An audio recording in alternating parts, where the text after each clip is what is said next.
My husband is getting ready to make cannellonis for dinner. These are from an Italian grocery store at the Hill in St. Louis. I have red pasta sauce that I canned in 2021, and then he is going to make bechamel sauce with heavy whipping cream, butter, flour, and a little pepper. And then and it's a white creamy sauce that we put on top of the cannolis after we put the red sauce on. And I wanted to make it like Beetlejuice inspired. And so Robert bought this squid ink. And so what we're gonna try to do is we're gonna take half of the bechamel sauce and put the squid ink in it. And then so we're gonna have black sauce and white sauce and alternate it like the sandworms from Beetlejuice. So it's gonna be like black and white cannellonis. And I hope it works. It should work. This is like a natural way to dye something black instead of like crazy artificial dyes. And I have had squid ink pasta before and it was really, really good. So this should turn out really well.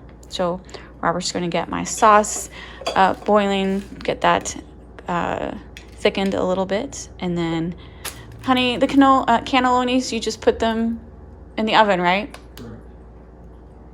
How long do you put them in the oven?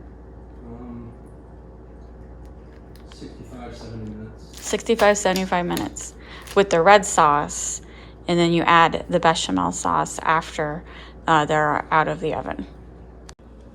And so the squid ink has 20 little packages like this. So one package should be enough for what he is going to try. We put the cannellonis in my baking dish. We're going to cover it with foil, and now we're going to bake it for 60 minutes at 400 degrees. So for the bechamel, it's 2 tablespoons butter and 2 tablespoons of flour to make a roux, and then 2 cups of heavy whipping cream. A lot of recipes call just for a regular milk, but Robert likes heavy whipping cream because it makes the sauce thicker. Heavy whipping cream is a bit more expensive than milk, but it is. You cook it less time, and it's as well worth the added expense. So, but he won't make the bechamel until closer to the end of the baking time of the cannellonis. Robert's making the roux, which was the butter and the flour.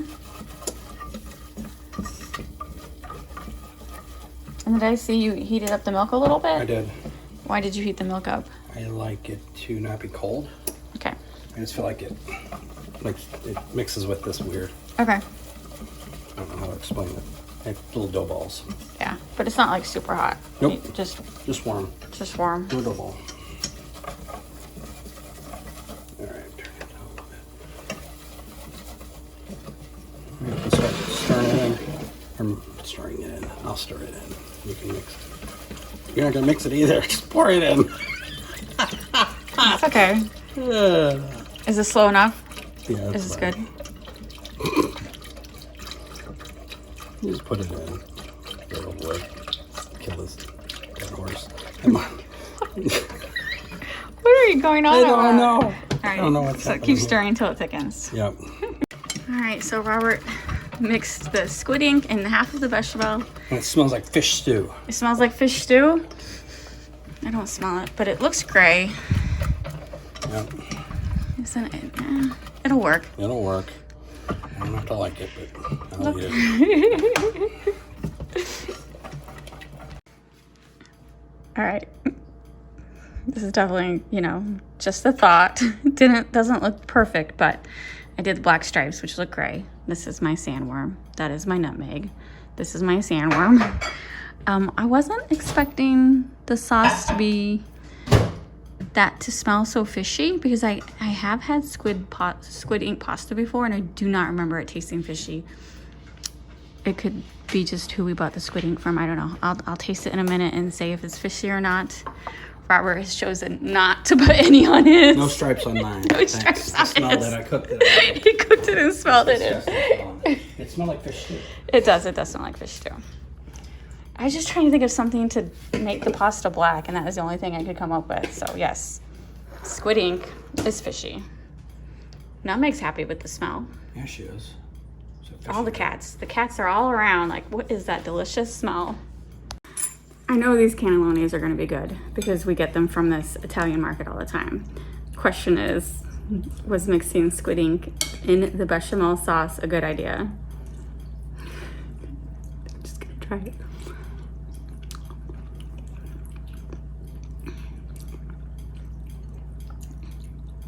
That is weird. It doesn't taste fishy. It smells fishy. But it doesn't taste fishy.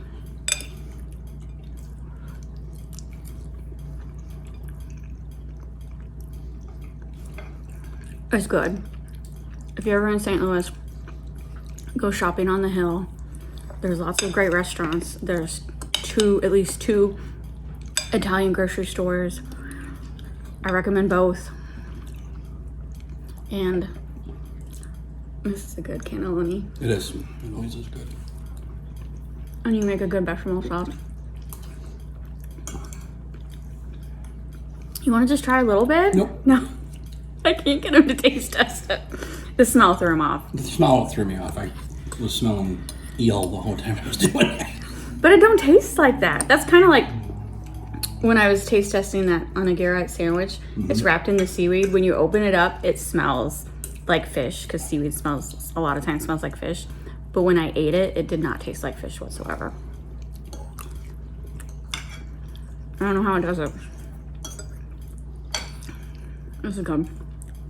Would I use squid ink again to dye bechamel? No. But I have 19. What? Pasta we might make. I will make some pasta because I have 19 packets of squid ink to use up. Because it really does not taste fishy whatsoever. I wonder if I could use it to dye a cake without it tasting or for the cats. Robert just gave me the evil eye. You know what? It doesn't taste fishy.